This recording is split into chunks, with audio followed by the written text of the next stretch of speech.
Most people think that when you die, you either vanish into nothing or go straight to some version of heaven or hell. But that's not really how it works. At least, not for everyone. There's something else. A stop that comes right after you die, but before anything else happens. This place doesn't have a proper name. There's no sign over the door, no angels with clipboards. But those who've been there call it the space of healing. Not because it sounds good, but because that's exactly what it is. You see, when the physical body dies, the soul doesn't just float off completely intact. It's affected, scarred even, not physically, but emotionally, energetically. Every betrayal, every heartbreak, every guilt-soaked memory, it sticks, even for the strongest souls. So before anything else can happen, before any life reviews or reunions, there's this, a space where the soul is brought to recover. Souls don't arrive here like superheroes. They arrive tired, sometimes shattered, especially those who went through trauma, violence, or deeply emotional endings. And it makes sense. Earth is intense. The human experience is loaded with pain, confusion, chaos, and disappointment. Even if you succeeded in your life, chances are you still carry things you don't fully understand. That's why this space exists, to deal with the emotional residue that dying doesn't automatically erase. Some souls describe it as floating in a sea of light, a soft, glowing mist that seems to know exactly what you need. Others say it feels like being wrapped in warmth, but without a body. You feel calm, but also cracked open, like the truth of everything you've been suppressing is finally rising to the surface. But here's the part that shocks people the most. There's no judgment, no blame, no punishment. This isn't hell, it's not purgatory. It's more like a cosmic detox, a place where your soul gets to breathe again, after holding its breath for a whole lifetime. Now here's what's wild.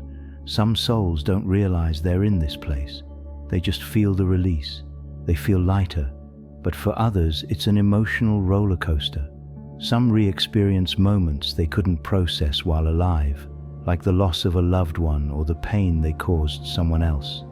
Not to be punished, but to finally let it move through them. And that's key. Nothing is forced. There's no scolding voice telling you what you did wrong.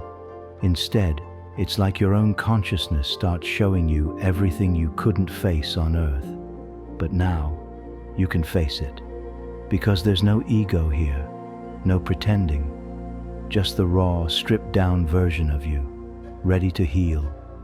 Some souls are surrounded by energetic beings during this process.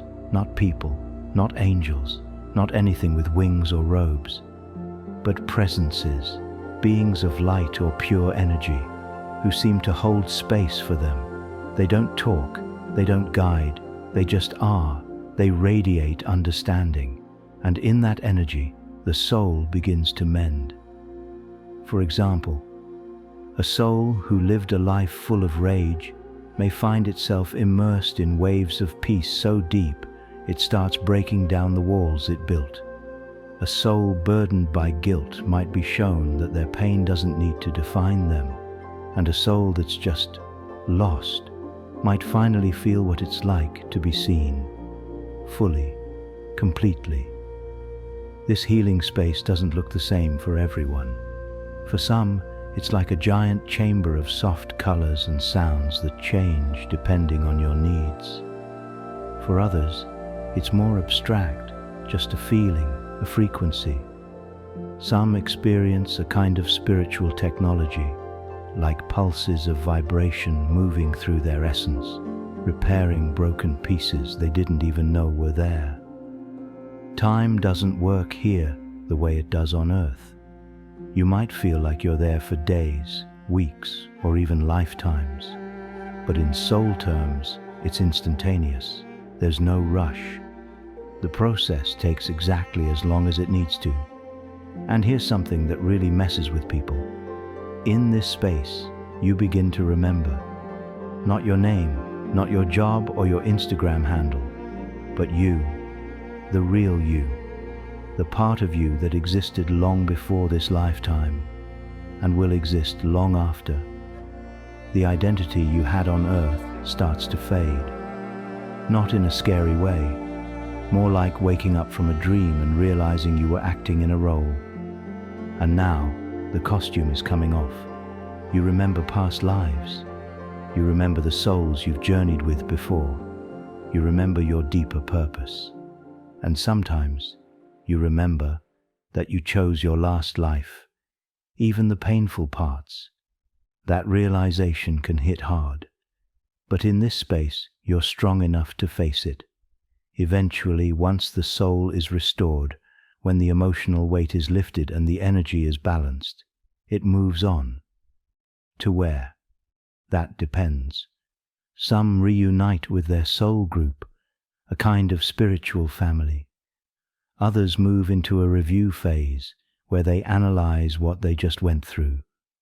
Some begin preparing for their next incarnation. But none of that happens without the healing first. Be